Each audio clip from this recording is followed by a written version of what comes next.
bisa melewati. Ini adalah kisah perjalanan hidupku. Ketika seorang anak-anak masih kecil, dia mulai sadar, dia mulai bisa membedakan mana yang baik, mana yang tidak baik.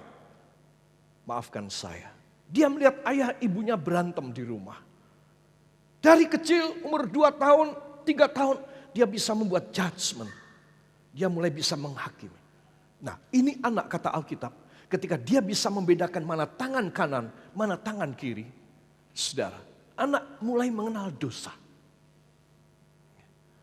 Bahwa mencuri uang ibunya, bahwa berbohong kepada ayahnya, atau berbohong kepada guru di sekolah adalah dosa. Dia mulai tahu.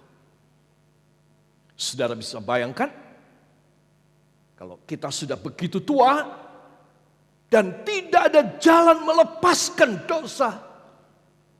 Saudara, orang makin tua, makin banyak hukumannya. Sudah jelas, saudara. Itu sebab my journey story, kisah perjalanan hidupku, kita harus tahu.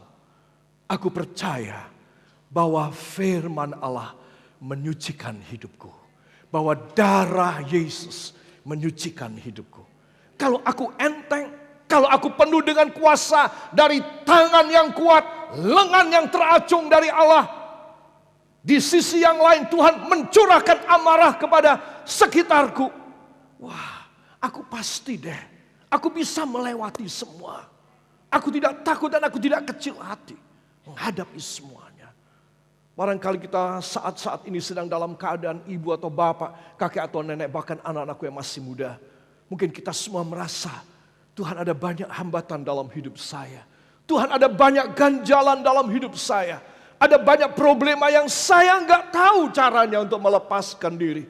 Dan saya mungkin, saya kerosok sampai mati juga saya tidak bisa keluar. Saudara, kalau saudara merasa demikian, bikin enteng. Saudara membayangkan melihat tangan Tuhan yang kuat, yang teracung.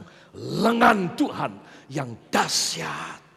Saudara membayangkan Tuhan menyemburkan amarahnya kepada semua yang menghambat dan memusuhi hidup saudara. Bayangkan. Maka saudara akan mempunyai satu buku kisah perjalanan.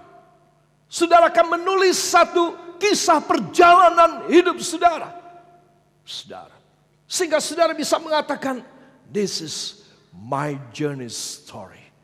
Aku sudah bisa melewati. Dan yang akan datang, akan ku lewati semuanya. Aku tidak kecil hati. Aku mempunyai Tuhan dengan tangan yang kuat, lengan yang teracungkan. Beri tepuk tangan yang baik bagi dia. Haleluya. Puji Tuhan. Seperti yang saudara percayai, akan terjadi pada saudara. Katakan, seperti yang saya percayai akan terjadi pada saya demi nama Yesus.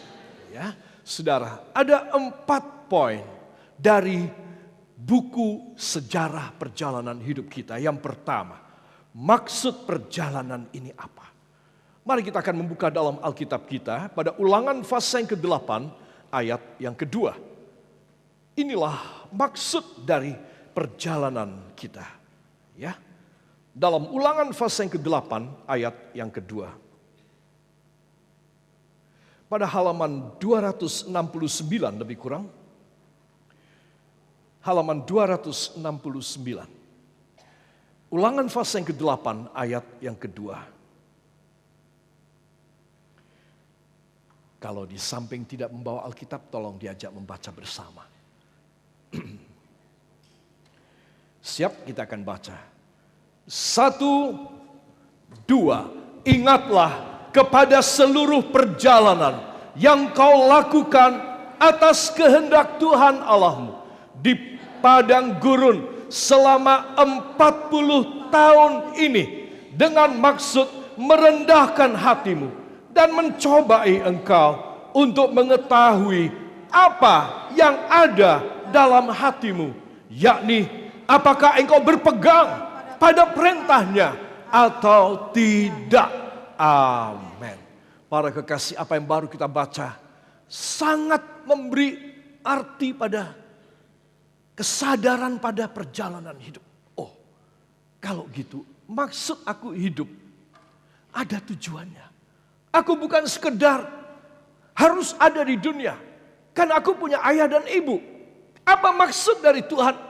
Merendahkan hatimu. Loh Tuhan, kok malah disuruh rendah hati, gimana sih? Nah, ini ada rahasianya.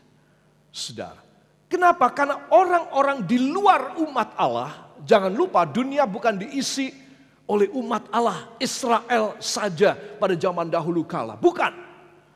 Dunia ini isinya berbagai macam umat. Berbagai macam bangsa. Dengan segala macam kultur dan tradisi kejahatan dan tingkat kejahatannya masing-masing. Saudara, itu sebab saya dan saudara akan dibikin mulia. Cara pemuliaan, katakan cara pemuliaan saya, adalah membuat saya rendah hati. Amin, saudara. Jadi di sini kita melihat cara Tuhan selalu anomali, kebalikan dari apa yang orang-orang dan dunia lakukan. Kebalikan selalu.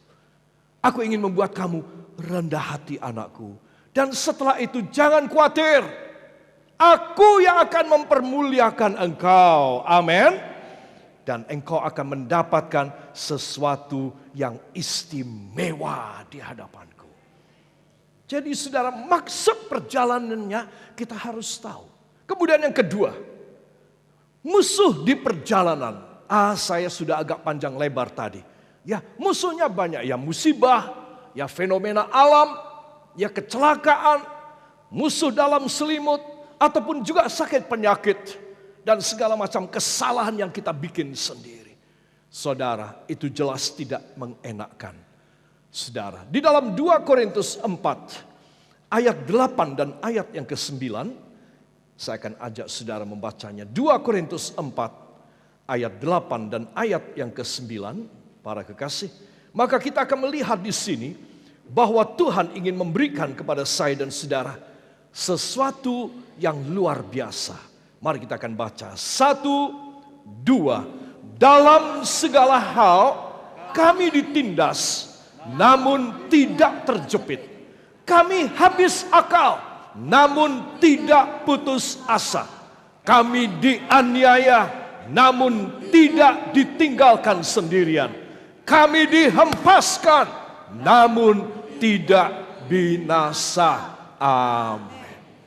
Segala musuh di jalan, hambatan di jalan kita, celaka, musibah, bom waktu, ranjau, itu disimpulkan oleh Rasul Paulus dengan berkata, dalam segala hal kami ditindas, namun tidak terjepit. Kalau saya bilang ditindas, ya apa bentuknya tindasan? Saudara lanjutkan, namun tidak terjepit. Saya mengatakan habis akal, saudara jawab, namun tidak putus asa. Siap? Ya, sampai selesai. Oke. Dalam segala hal kami ditindas. Kami habis akal. Kami dianiaya. Kami dihempaskan. Luar biasa. Saudara pasti orang luar biasa. Apapun yang saudara mengalami dan menimpa dalam hidup saudara. Saudara, engkau mempunyai kata namun. Tetapi tidak. Tetapi tidak. Tidak apa-apa. Tidak apa-apa. Tidak apa-apa. Inilah hambatan pada perjalanan kita. Kami dianiaya. Oh, lain kali ada orang lebih kuat dari kita. Lalu dia menganiaya kita. Namun tidak ditinggalkan sendirian. Ada orang lebih kuat lagi, kami dibanting, namun tidak binasa. Maka itu berarti, katakan maka itu berarti, saya berjalan bersama Yesus. Maka itu berarti, saya akan melewati semuanya. Tidak mengalami kerugian dalam nama Yesus. Amin. Beri kemuliaan yang baik bagi dia. Engkau dan saya tidak